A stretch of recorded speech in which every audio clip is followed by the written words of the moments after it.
5 pounds on it. Feels like it'll just give away. But the more I walk on it, then it limbers up. If I can just get it going, it's like them old engines. You got to. But considering I'm only a little over 2 weeks out, you can sit down for now. We're not going to use it. Only a little over 2 weeks out. I'm doing great. You know, I've still got a couple more weeks of rehab. The cane is to keep anybody from getting close to me. Somebody got close the other day. I whacked him and it broke it in half right there. But we are proud that you're here. I am. Tegan is off to some schools, learning some more stuff about horses, and we're going to be excited about what she's teaching us. And it's always one of those good things when Tegan and I get out of the way, we get the opportunity to have some really, really good trainers come in. And most all of them are really, really good friends. And this is one of them. Mrs. Bolo Hunt with Real Time Horsemanship. Bolo, I've already heard.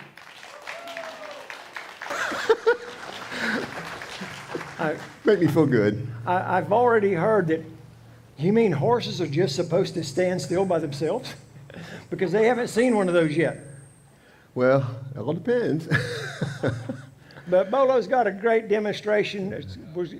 If you have any kind of a question about how do you make a horse do something, raise your hand. We're going to bring you a microphone, and Bolo is going to show you how it should happen. And that takes a lot of guts when you don't know what the question is going to be. But a horse that's trained will do anything you ask him, pretty much. If it's not out of the ordinary, they'll just. Well, we don't do too many tricks. Oh, just yeah, basic horsemanship. I understand. Yeah, I agree with you on that. I always said I never could work cows with a horse doing tricks. But anyhow, once again, welcome Bolo Hunt. I'm going to sit down. How you doing? Thank you. Good morning. Good morning. Oh, I love it. I love it. Today I really want to hear from you guys. First off, this is Skipper. This is my 5th or 6th time with you. I've known Skipper for 13 years. I started adding them up. Really? A long time. We've done a lot of mounted shooting demonstrations with him. I've been at fairgrounds and various places. And I'm thrilled to be here, and thank you very much, Skipper. Thank you very much, Kathy. Thank you very much, the crew, the camera guy. I love you guys. Thank you very much for having me. We really appreciate it. And thank you guys for maybe putting up with me for about an hour today. We appreciate it. So give these guys a hand, if you would, Skipper, and these guys. These guys make it happen, and I do appreciate it. We're going to have you guys ask a lot of questions, or hopefully ask a lot of questions today. I'm not going to just come up here and do fancy this and fancy that. Today, I'd really like to talk about, and the theme today is trust, and I'm going to focus in on that here shortly. But I just want to answer a lot of questions, instead of me just sitting here talking for an hour. I would like some input from you guys.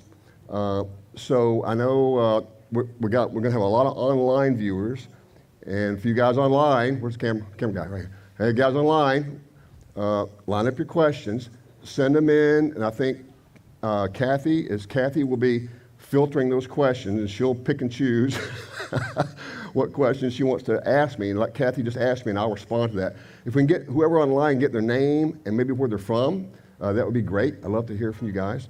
And so we want to just answer a bunch of questions about horse training. Again, as advertised, that's my thing. But if you have any questions about the horse, me, my tack, what I'm going to have for lunch today, I'll let you know. And so any questions you got, I'll do my best to answer those questions. And that's kind of what I do most and best. As a trainer, I really, if you took an hour of time, I spend about 60% of the time working with the human and about 40% of the time working with the horse. Working with the horse, for me, comes relatively easy. It's getting the human to understand what they need to do to fix a problem or to get a horse to do something. That is the hard part. For me, that is the hard part, is to get the human to understand that. Because we have a lot of preconceptions, misconceptions about horses, and we think in terms of human, we don't think in terms of horse, and it's hard for a person to do that, and you really got to think in terms of horse. So, you got a question? Skipper, and you can jump in anytime you want, Skipper. Oh, somebody. If you have a question, just raise your hand. She'll come to you. I'll stop whatever I'm doing. I will stop it and answer your question. I promise. So I have A mare? I'm sorry. okay. I have a mare, so I'm sorry. disclaimer there. I'm really sorry. And she is a routine baby. Like, she's great on routine. If we're doing the same thing every single time, she'll be golden. Mm-hmm. But when I try to get her off her tune and go the opposite way down the street that she doesn't want to go, or somewhere she doesn't want to go, she will plant her feet, and it is a fight. And I don't want to have to fight her, but... Oh, no, I got you. I can sympathize with you so well because, I don't know if you guys know me, I have a mare also. One was enough. She is an alpha mare, which means she wants to be boss all the time. Just saying. So, routines. You can use routines to your advantage. You can use routines. Horses anticipate very much. Okay, they anticipate all kinds of things. You never know what might be going on. What?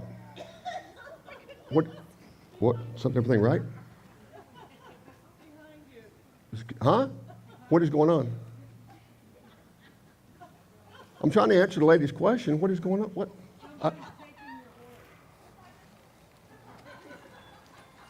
Hey, excuse me.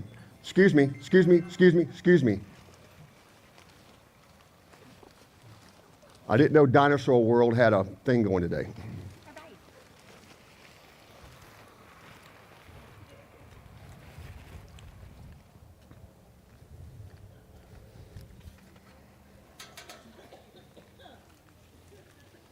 Excuse me.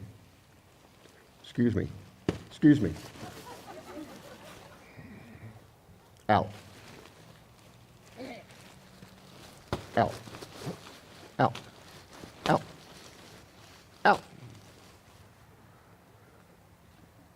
Sorry about that. Okay. All right, that was scheduled, and that's my assistant, Lori Zanoni, in that outfit. If you give her a hand for coming up and being hot in that outfit. So, and Randy Duffy back here too, by the way, helped me out there. He's one of my helpers too. I give him we might talk about him here in a minute. Okay, I'm going to answer that question. I'm going to come back to this. Horses, they anticipate very well. They like routines. And so you can use that routine to your advantage. So if I'm trying to get a horse to do something, I might get that routine going just so they know what's coming, they get used to it. Okay, however, once they know it, they want to break that routine. So I always want to surprise my horse. I never want them to know what I'm going to do next. It's a brain game. And so, because again, horses can anticipate like crazy. They can read you, they can anticipate. Horses are way smarter than people give them credit for. They know what's coming. So if you keep a little routine, they see what's coming. So the idea is no matter what you do, break the routine. Okay, training, you can use it for training for your advantage, but after that, break the routine. I tell barrel racers all the time, because all they do is go up, barrel, run, barrel, and the horses get this, they get kind of blown up, as they say. Take them out trail riding, break that routine a little bit, you'll have a much better horse. So whatever the horse decides to do, try to do the opposite. So if the horse decides to turn left, turn right. And don't allow the horse to dictate or get into the routine, because they will. They're very good at it. So break the routine. Even feed them. Feed them at different times. So just break the routine, and that'll be better for your horse. Okay. All right. Okay. Any other questions right now, real quick, before I talk about this? I want to introduce. I hadn't even introduced myself. You did. My name is Bolo Hunt. How many of you guys have seen me before? Well, thank you guys. I love you guys. Thank you. And I appreciate it. A little bit about me. Started riding when I was 6 years old. My uncle had a ranch, put me on Shetland ponies. And for those of you who think about getting a Shetland pony, don't. And then I had a little bit of a career, did this, that, and the other, rode horses, but I began training about, going on 25 years now of training professionally. I love it, I love it, I love it. I started off, I liked the reining. That was one of my favorite things to start off. And then about 12, 13 years ago, I got into mounted shooting. And that just kind of turned my world around. I really loved, instead of the horse, he's got his job, but I got a job. He's got to get me there, and now I got to hit the target. So it gave me something to do. I like that. So I did mounted shooting for a long time. And now I'm still training, still go out and shoot, but and training is what I do right now. So let me tell you about this horse. And this is Doc. He is 18 years old. I got him when he was 5 years old. He's 18 now. And he didn't know. He said, I'm 18. He didn't realize the drinking age in Florida is 21. He went. He's 18. This horse, he was actually in his really young days a barrel racer. And I acquired him. Started out reining, but he's done a lot of things. We've done reining and cow work is what we really like. That's what he's bred for, is cow work. Got into mounted shooting, and it was 2015 actually. He earned me a national champion for rifle for mounted shooting. This horse right here, he's pretty good. But, and so and then he's always good for my demonstrations. We tried a little roping, but I ended up roping myself and the horse and everything except what I was supposed to be roping, so it didn't work out. So and then let's see what else. I mean, just almost anything you can imagine. Of recent, if you've been following me, we've been involved in a couple of films, and he's been featured in a couple of those. One is already out. It's called The Hanging of William Kane. You can look that up. It's a short film. And then there's another one called The Gunfighter's Deal. And that's coming out actually on November 4th. And this horse, among other horses I own, I furnished the horses for that film. Among other people, maybe Randy was involved with that, with his horses, and we helped out in that film. It's called Gunfighter's Deal, and this horse was featured, and that horse is one of the prominent horses that was out there. So what they needed was a horse, and that's why I've kind of done what I've done. I park him, and he stands still, even when dinosaurs walk up, because when things go on around you, when I tell a horse to do something, I like to just continue doing that thing. And so when you're in, especially in the movie stuff, things are going on around you all the time. And people are shooting and whatever. And so, now there's the first time he looked at us. What are you looking at? Oh, find a girlfriend? Okay, I got you. So they need like actors, they need to find a spot. You stand on that spot for the camera. And park him on that spot. He needs to stay there until the actors finish doing what they're going to do around him, and then that's it. I mean, it's as simple as that. When Randy and I did, when the director says do a walk through here in front of the camera, the horse has to respond right now, go right there, and not let anything affect him. So you want a horse that can do that. And anyway. So this is kind of the history of this horse here, Mr. Doc. All right. So all right, I'm gonna cut this out just a little bit. I'm gonna go back. Do we have any questions anywhere right now? How about not on Facebook yet? Not on Facebook yet? Yeah. All right, Facebook, you're going to upset me. Skip, yes, turn Skipper on. That's okay. I turned myself off. One of the things that today's message is about is trust. Yep. And when I was talking to Bolo earlier this week, I said, there's been times when my horses trusted me more than I trusted God. And that's something to think about. As trainers, we understand that because horses can be so trusting. But my question, I think, for a lot of the audience would be, what is the first thing you do to start gaining trust? There are actually three things, and it's kind of my mantra. There are three things. Training a horse is one thing. The method you use to train a horse. How do I get a horse to side pass? How do I get a horse to stop? How do I get a horse to do X, Y, Z? That's all good. There's a method for that. But before we get to that technically training part, you have to develop a relationship with the horse. I've done many, I used to work with the rescues quite a bit, do the Mustangs. They can be very difficult. But no matter what, you train, every horse is the same. The first thing you need is to get that relationship with the horse. Because a horse that's scared of you, or a horse that's dominant, wants to run over you, there's no sense in trying to train them. You get that relationship first, then work on training. 3 things I'm looking for. Number 1, respect. Number 1, respect. And that's number 1 because that keeps me safe. Because I can't have a horse trying to kick me, bite me, knock me down, run over me, whatever, all these nasty things. I can't have that. So I have to have that respect from the horse not to hurt me. So in order for me to train you and feed you tomorrow, I got to survive today. All right? So I want that respect, number 1. Number 1, that keeps me safe, keeps everybody safe. Let's start there, respect. This goes for any relationship, by the way, not just with horses, but among us. It starts with respect. Number 2, focus. Just a while ago, matter of fact, you saw him look over that way, and I kind of corrected him a little bit. I want a horse to pay attention to me, because if he's not paying attention to me, again, he can't see my cues, what I want him to do. If he does get spooked somehow, he don't know where I am, he might run over me.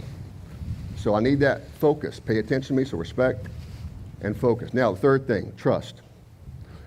I can get respect from a horse pretty quick. I can get that focus pretty quick. See, right there, I lost his focus. He's looking something over here. I can get that pretty quick. Trust, I can't make a horse trust me. I can't say, you're going to trust me and I'm going to beat you to death till you start trusting me, okay? You can't do that. You can't. I can't force a horse to do that.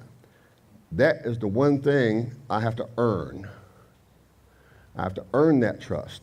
Trust isn't just given. And I don't ever suggest, you never see me get on a strange horse I don't know unless they prove to me I can trust them to some degree.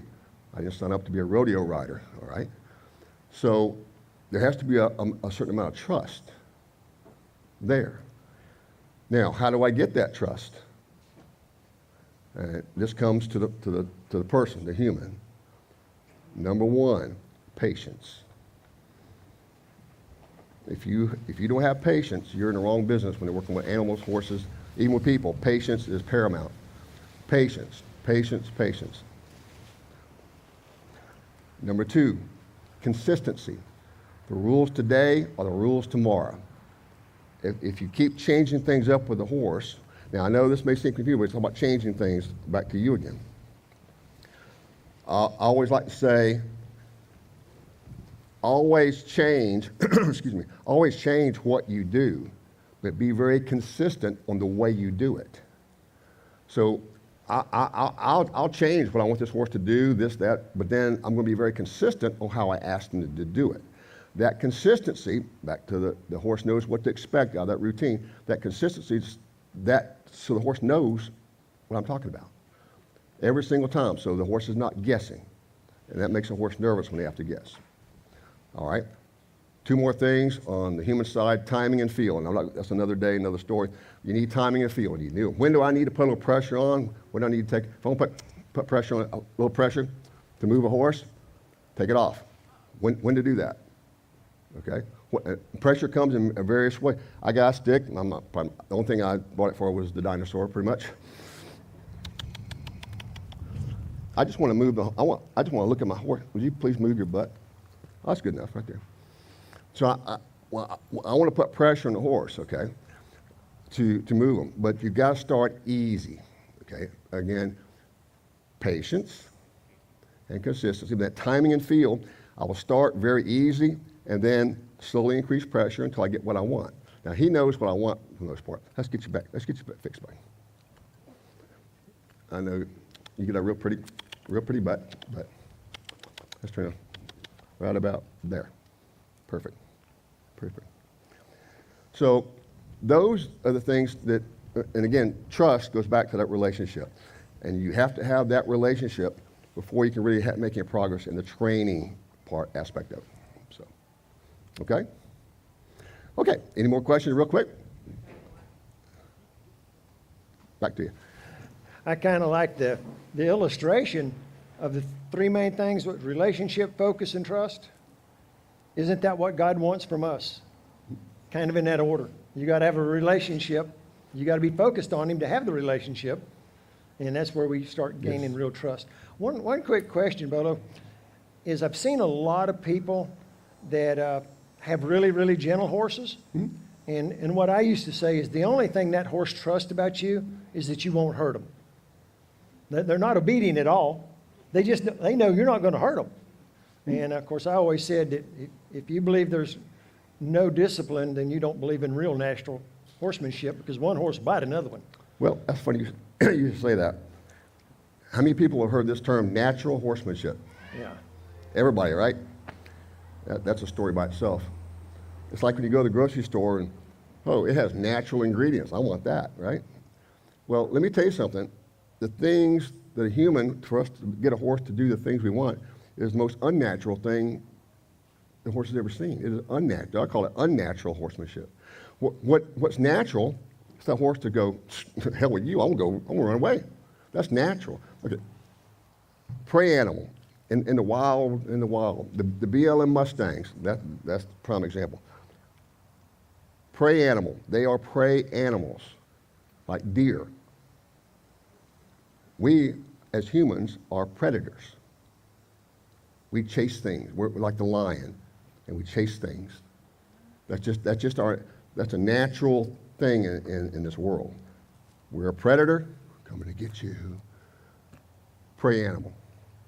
So, like the lion coming to eat him, that nature says, lion, I'm out of here, see ya. Okay? That's the natural thing about it. And to get a horse to allow a predator to climb on their back and get them to do all these things that we get them to do is nothing short of amazing, in my opinion, which is why, all the way back to trust. So since we're natural adversaries, just to start off, natural adversaries. So we have to overcome that, and that's where that trust comes in. We have to build that trust. So they say, okay, you're not going to eat me, you're not going to hurt me, you're not going to do anything bad to me, okay. All right. I used to work with a lot of rescues. They have a lot of abused horses. Humans abuse these horses. And I've got horses, they're so scared, they think they're just scared for their life. And that you have to overcome that fear. And that can be very difficult. Just like an abused spouse or an abused child, you have to overcome that fear and gain that trust. And once you get the trust, now we can start building on that. And now let's build a good relationship. The horsemanship is really, really good. So, okay, let's see. Again, any questions? Okay, I'm just gonna play around a little bit. How about that? And then I'll get to something in a minute. Bye.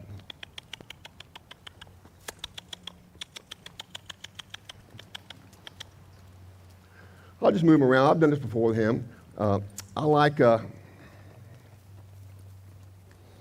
boy.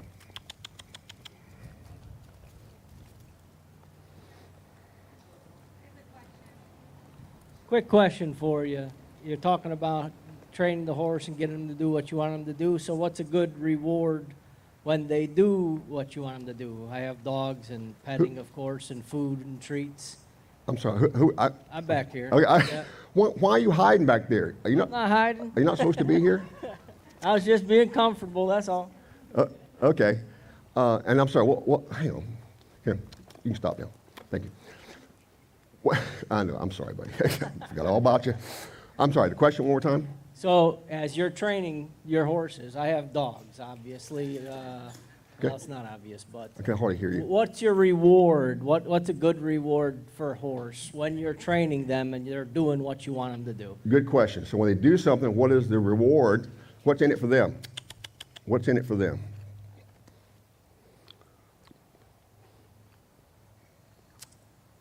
Maybe this is going to sound a little funny, but in a word, love. In a word. Back to timing and feel. When I want a horse to try to teach a horse to do something, and assume we got that relationship, the horse trusts, I'm not going to hurt him, it's all good. I want you to do something. Okay, so let's say again, I want you to, Well, what I've done, if I want to move your front end, I'm going to ask you in a very, very nice way, as soft as I can possibly do. Okay, and and you can teach a horse to do anything. Just pick a cue that you want to use to make the horse do something. So Mike, ask for a cue. It's going to be very, very, very, very, very soft. Then, of course, a new horse is not going to have a clue what I'm talking about. So what I'm going to do, I've got to add that pressure. So I'm going to start putting a little bit more pressure. I have this stick. So if I have to, you wait there.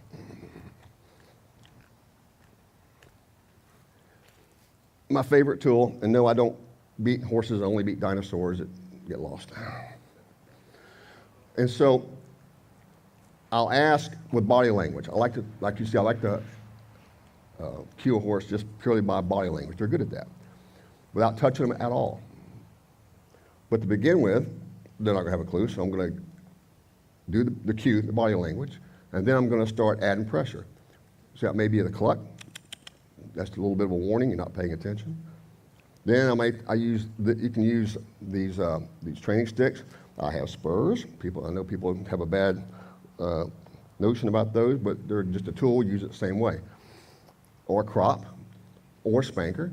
I need something to increase the pressure with until I get what I want. So I start off, and then just to give an illustration, soft cue, warning, hey, would you please move? Hey, would you please move?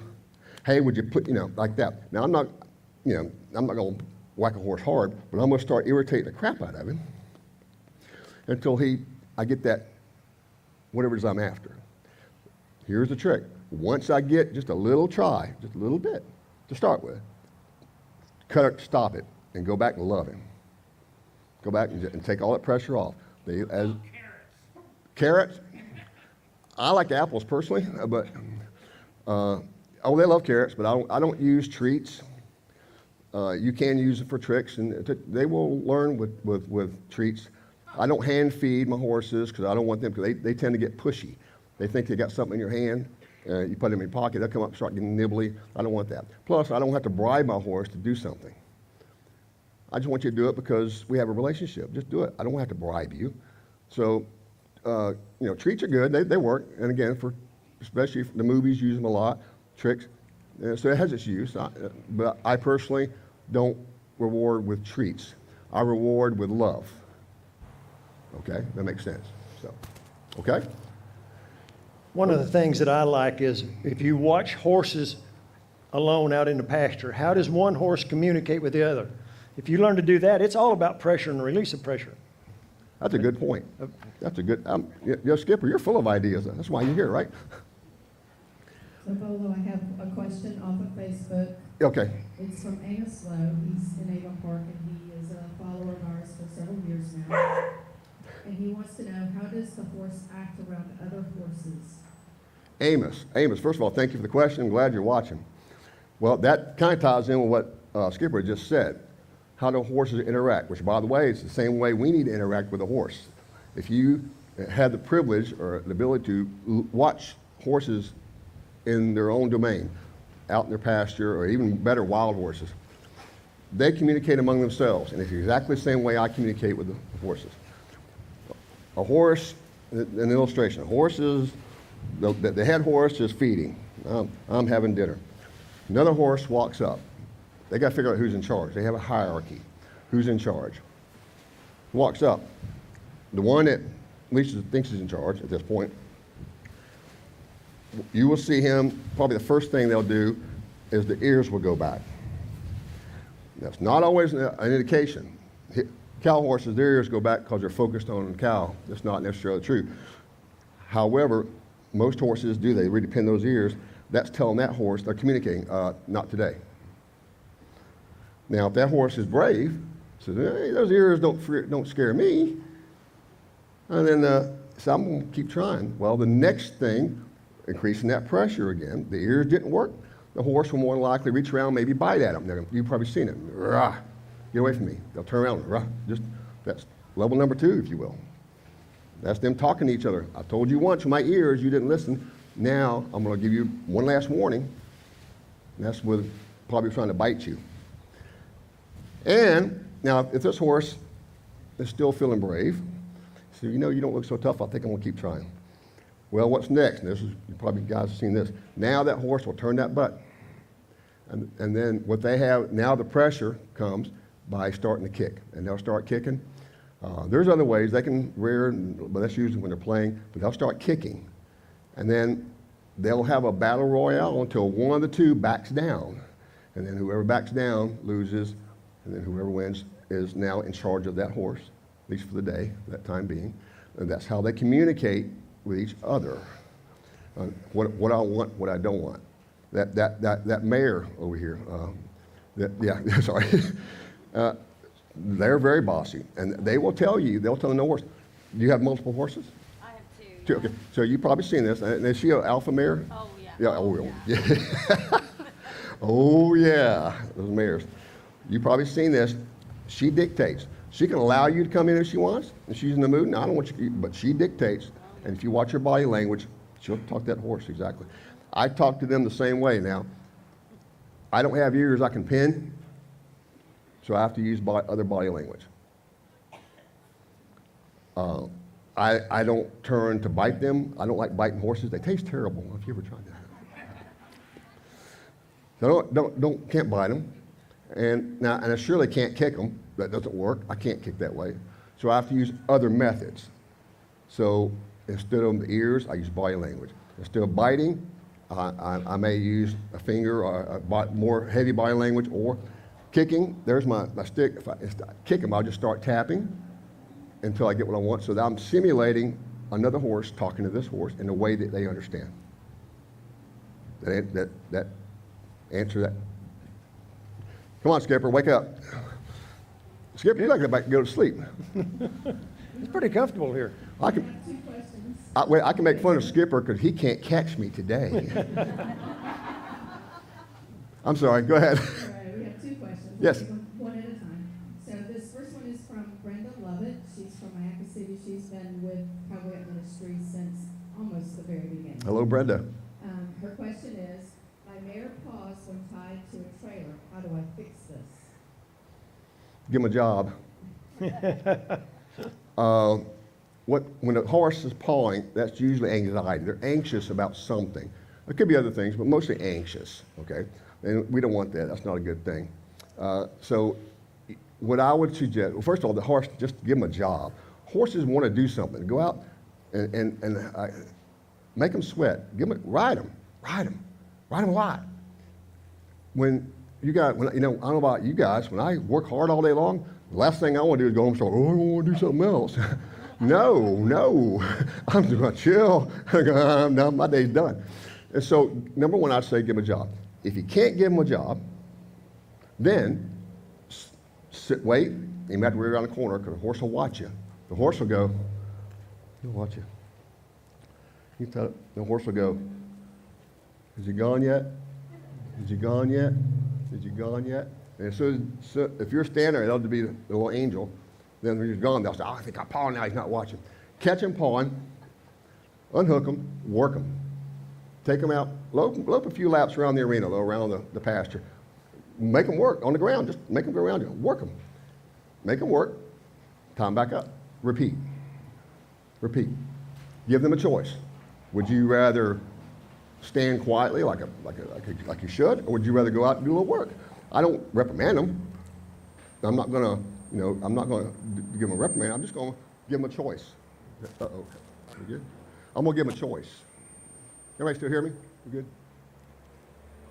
So Everybody's got their own idea about Yep. what is abuse to a horse. And, I happen to know some of these people, and they're not capable of going out there and riding them. Whether they're older, they're Right. injured, whatever. And I've seen a lot of good trainers, and their horses will be just like that. They're not going to paw. They're not going to waste any energy. Right.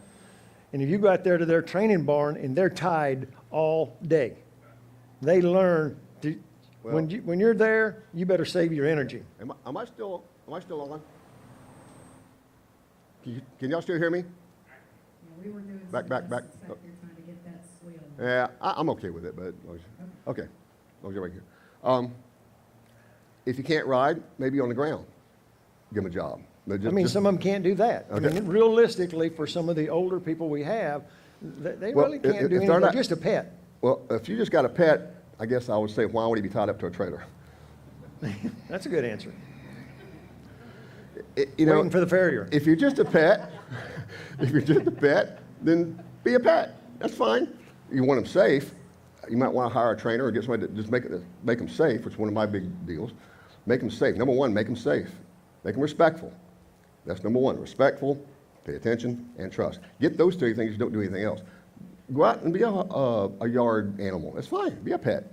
They're not truly pets. They can, 1,000 pounds can hurt you without even thinking about it. So they're not truly a pet.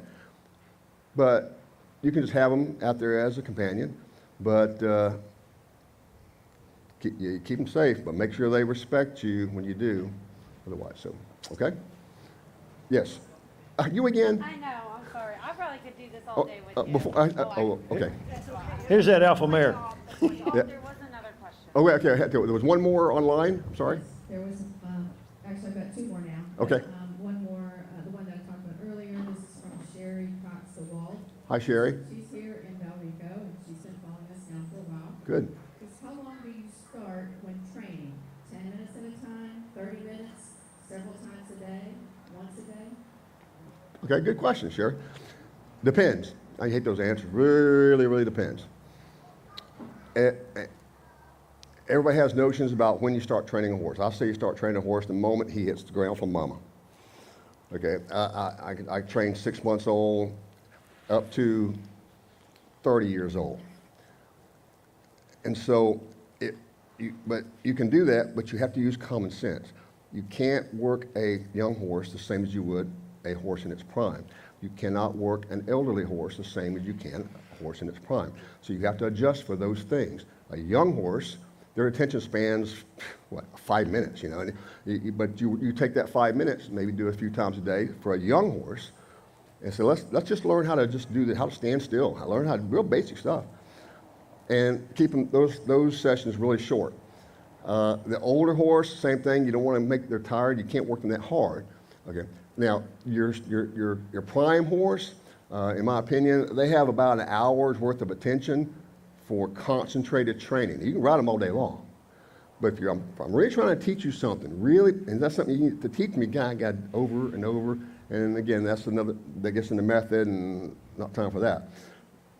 But an hour is about as long as I want to work a horse mentally. Now, physically, they may not, depending on what we're doing. If I'm trying to teach flying lead changes, then there's a lot of running involved. If I'm only trying to teach you to stand still, then I can do that a little bit longer because I'm not wearing the horse out. However, mentally, and I'll be honest, right now we're about 40 minutes. Well, I've been here a little longer with him. He's mentally right now. He's on Facebook right now.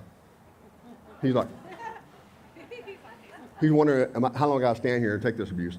And so I give it roughly most horses depends, have about an hour attention span. I even break that up a little bit to get more success out of your training, but not more than an hour. Give them a break. Just give them not just physically, but mentally, give them a break. So I hope that answered that question. Okay, now. So I'm just kind of piggybacking off of what Skipper said, but when Are you on? We got a mic on over here? Yeah, I'm here. So to piggyback off what Skipper said regarding getting a trainer, I have found the issue with trainers is they take your horse, they fix your horse, they bring your horse back, and if you don't know what they taught your horse figures that out real quick and goes, oh, okay, I'm back to my bad habits. So what do you recommend as far as that? You have touched on a subject near and dear to my heart.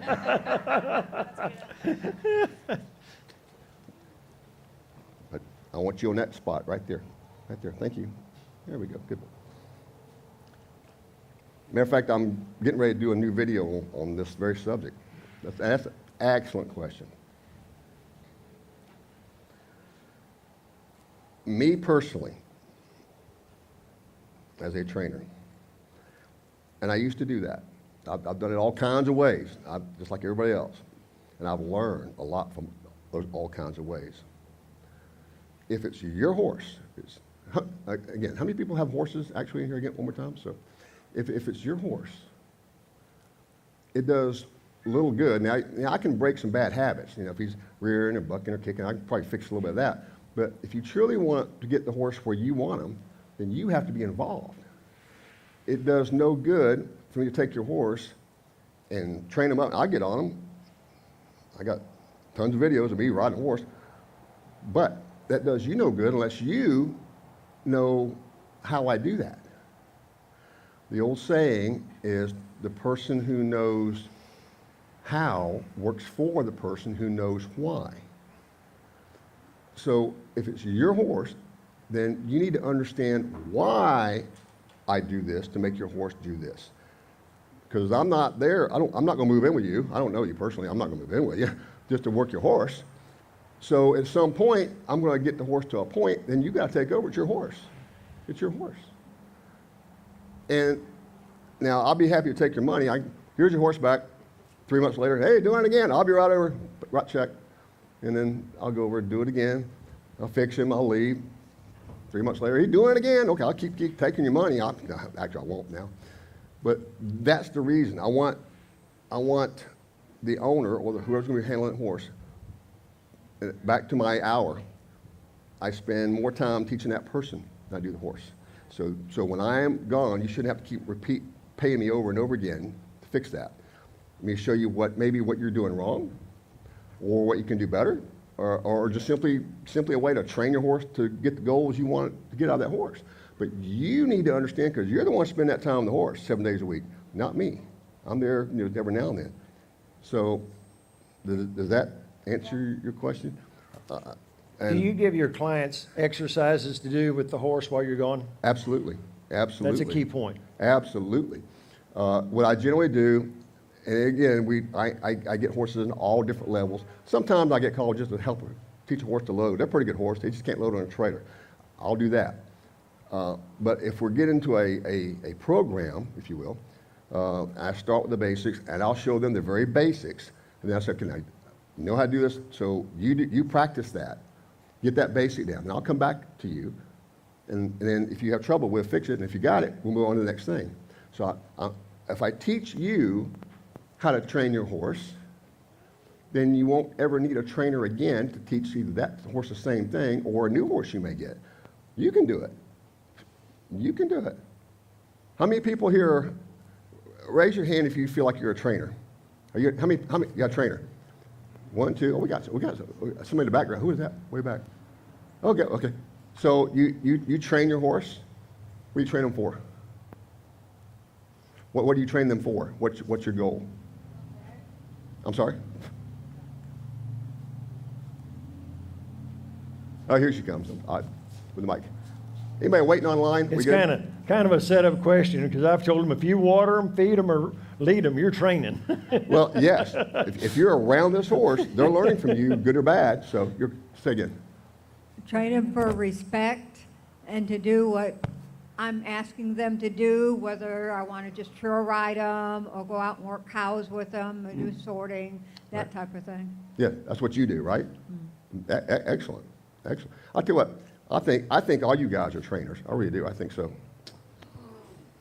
We have another one online. Okay, go ahead with online. All right. Hickson Terry Barnes. Who? Hickson Terry Barnes. Okay. Sefner. Sefner, all right. How do you stop your horse from bucking and kicking out when she gets impatient? For instance, like when I'm feeding and I'm taking too long to get through the gate to feed, or letting her out to graze and taking too long to get the gate open. She comes close to kicking me as she's bucking because she's being too impatient or I'm not moving fast enough for her. That can turn into a very dangerous situation. Again, I'll go back to the 3 things I want from this horse, and the first thing is respect. And again, without getting too deep in the training for time-wise, the horse does not respect her space, respect what she's asking the horse to do. When you get a horse that's misbehaving or bucking or biting or anything else, that's very disrespectful, and we teach them not to do that, number 1. Okay? I know it's hard to do sometimes, especially rushing through gates. That can hurt you very, very, very badly. So you want the horse to do or not do exactly what I want. When I'm around, I want you to do what I want or not do what I want. Okay, it's just that simple. That keeps you safe. And part of that is keep them out of your space, unless I invite you in. So if I'm away, if I don't allow that back end of this horse, an untrained horse, if you will, or a horse that's got a problem, to get that close, he can't kick me. So don't allow that to happen. Position yourself in a safer place, teach the horse to be respectful, and that should fix a lot of your problems. So, all right, are we caught up? Bolo, we've only got about 5 or more minutes or so, but I wanted to add a Bible verse. It's one of my favorite, Proverbs 3:5. It says, trust in the Lord with all your heart. Isn't that what we want our horses to do? Trust us with everything. That's the same thing. But it says, and lean not on your own understanding. And that's so much. We want these horses to forget what comes natural to you. That green dinosaur is not natural. You know, lean not on your own understanding, but in all your ways acknowledge him, and he will make your path straight. And, you know, training is training, whether it's us training horses or God trying to train us to surrender to him. It's all pretty parallel to me. You are absolutely right. Let me just do this.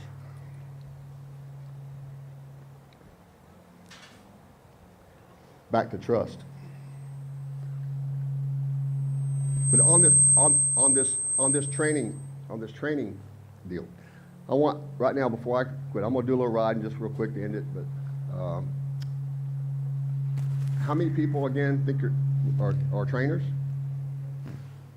Oh, you are trained. Okay. So, but I think all you guys are trainers. So I want to put you to the test. Who's got the other mic? If we turn it off, maybe it'll turn the hum off. I want everybody. We can teach us. You guys can teach this horse something right now. I'm going to show you how. I want you to teach this horse to lower his head. So what I need you guys to do, and you can do it all together if you want, but say, Doc, lower your head. Doc, lower your head. And see, he's not paying attention to you. He's got to pay attention to you. Try it one more time now. Doc, lower your head.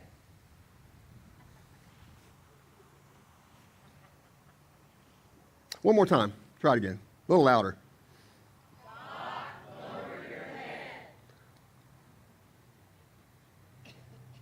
You guys aren't very good trainers, are you? Okay, here. Okay, let's do it this way. Let's do Doc, lower your head, please. Try that. Doc, lower your head, please.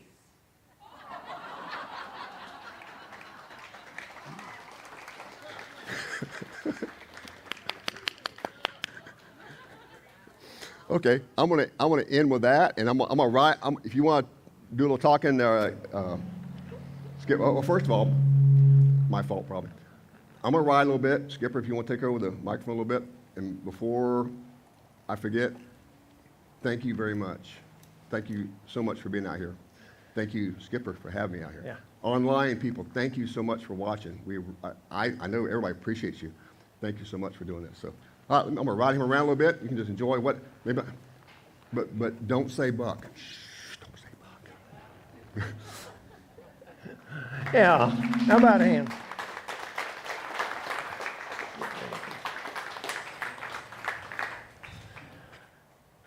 Like, when do you think you can come back again? How many of you'd like to have Bolo back again? Yeah. I've always said when I can't train, I want people that's better than me training, because I want you to keep coming back. So we're really excited about some of the people we got lined up that's going to train, and hopefully we can have Bolo back in a few weeks. But, you know, I just got to address this because it's part of who we are. Cowboy-up Ministry lost one of our own this week. Any of you do not know, Alan Robertson passed away this week from complications from surgery. And we don't know exactly when the funeral is going to be, maybe next weekend, Friday or Saturday, something like that. But we'll put it on our Facebook pages when that's going to happen. But we just want everybody to be aware of it. You know, if you don't know who Alan is, he's the one that made the coffee and cleaned it up. He's the one that put the little donut stand, just putting them in boxes wasn't good enough. Alan always wanted things better. Alan always did the things. And one of the things that I loved about Alan is he didn't wait to be asked to do a need. He just went and did it. You know, he didn't ask, could he go buy a rat trap because there was a rat getting in our coffee mix. He just went and got a rat trap and got the rat. But he was always looking, and the big deal was it was a competition between the men who was going to get here first. You know, the restaurant don't open till 7, and they're going to be there to 7:15 because these men just want to serve. Alan was a huge military man, and one of the things that I think of Alan, and I always will, is his desire to serve. And that's a godly tradition, is to serve. Jesus said, I did not come to be served, but to serve. And there's just a lot of things. He was a one of a kind of guy. Very, very American. It was Alan that put up the flagpole. Bought it, went and got it, put it up. That's the kind of guy Alan was, and the example that he set for all of us to be. You know, he did so much. We actually had a workshop a few weeks ago, and Kathy made a list of a lot of things that gets done around the church, but nobody knows who does them. And it got so bad that if we didn't know the answer, we just said Alan. And if it wasn't Alan, we've got a breakfast club. It was somebody in the breakfast club that was doing it. And it was kind of, man, a touching scene this morning, because there were 7 of us that meet every Sunday morning at 7 o'clock, and I promise you, everybody will be standing in line at the door when they unlock it. We're going to be there early. That's what servers do. They're there early, ready to go in. And I think I missed last Sunday. But this Sunday, a couple of them come by and pick me up, so Kathy didn't have to get up and take me. And we get there, and we're so routine. It's the same group that sits in the same chairs every time. They already had Alan's coffee poured for him.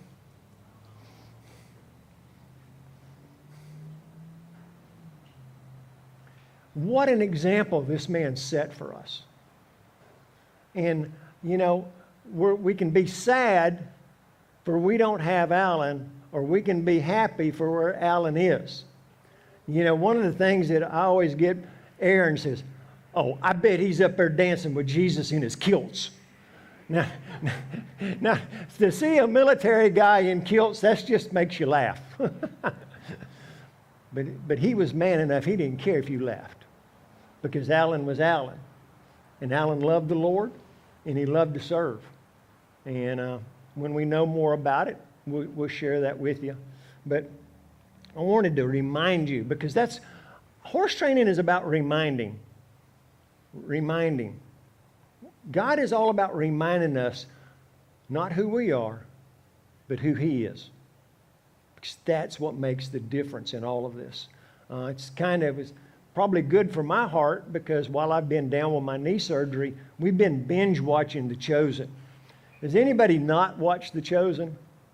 I mean, it is a video series of the life of Christ, reenacted about as good as you can do. And we just watch one after another. And Kathy says, can we do another one yet? You know, 10 o'clock, I'm done. But it kind of helped to remind me how Jesus saw things differently than we did. You know, we put human logic, and you can't do that. You know, I like to say, I don't know if Bolo's still behind me, Bolo, that we use human logic in an animal world, and it don't work. We use human logic in a spiritual world, and that doesn't work either. But I want to just leave you with a couple of Bible verses today to look at this from God's perspective instead of ours. Yeah, this hurt me, and we're going to grieve, but we grieve and go on. But it's in Luke 11:25. Jesus said, I am the resurrection and the life, and the one who believes in me will live even though they die. and whoever lives by believing in me will never die. You know, one of the ways, I don't like the word die. What does die mean? He did not cease to exist. He just ceased to exist on earth. But he's more alive right now than he's ever been. And when we get the grasp, and I think that's something that God may be putting on my heart, is I'm not preparing you to die. And that's where we should all be. We need to prepare it because we were not created to stay on earth forever. We were created on earth to do God's will, to love him and be his hands and feet and voice. And Alan was. But we were meant for eternity with God. And when we start understanding that, then what's harder than that is being prepared for the ones we love to die.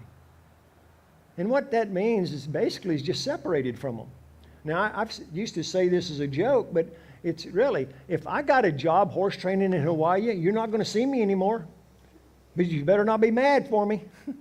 You better not be sad because my life is better. In the same way. Boy, if Alan could tell us something right now, it would say, hey, don't be sad for me. Yeah, I know. It's going to be hard for you because you're going to have to learn new things. You're going to have to learn all the different jobs Alan did around here that we're going to, well, Alan must have did that because nobody else is doing it. Or maybe it's cooking more. Alan did. He loved to cook for men all the time.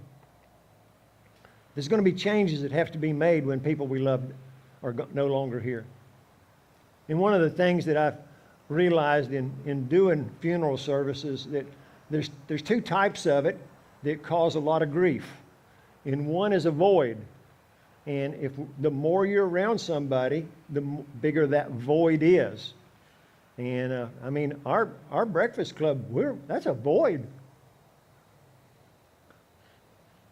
And that causes grief, and you got to go through it for those who have void. And then the other one is just the, you know, I wished I'd have spent more time with him. I wished I'd have done this. I wish I'd have done that. But none of that's going to bring him back. What he would say and what God would say, okay, you can grieve for now, but pick up and carry on. Follow the example that he set. There's one more Bible verse. Most of you will know it. It was Jesus was on the cross and he was talking to the thief that was on the cross. He said, truly I tell you today, you will be with me in paradise. And that's what I want to leave with you today. That is what our goal should be for every one of us, is to be with God in paradise. That should be our destination, our goal, our desire. It's not to do more here or be more here. You know, we can do that, but we need to be okay with the plan that God has for our life. And one day, our number will be called up yonder. And we need to be prepared for that too. So I'm just so proud of Janine, Alan's wife, sitting back there. Ben's in the class, his grandson. And lift these people up in prayer as we grieve and mourn with them. And we understand that he's more alive now than he's ever been. And that he's happier now. He had a lot of issues, medical issues, and he's pain-free now. So think about our role of how we go and look for the destination, our final destination. Because if we're not going in that path, maybe we need to change the path that we're on. But I want to thank you. Thank you again, Bolo, and we really do want to have you back. Let's pray. Father God, we thank you so much because you created Alan. You created Bolo. You understand pain. You understand suffering.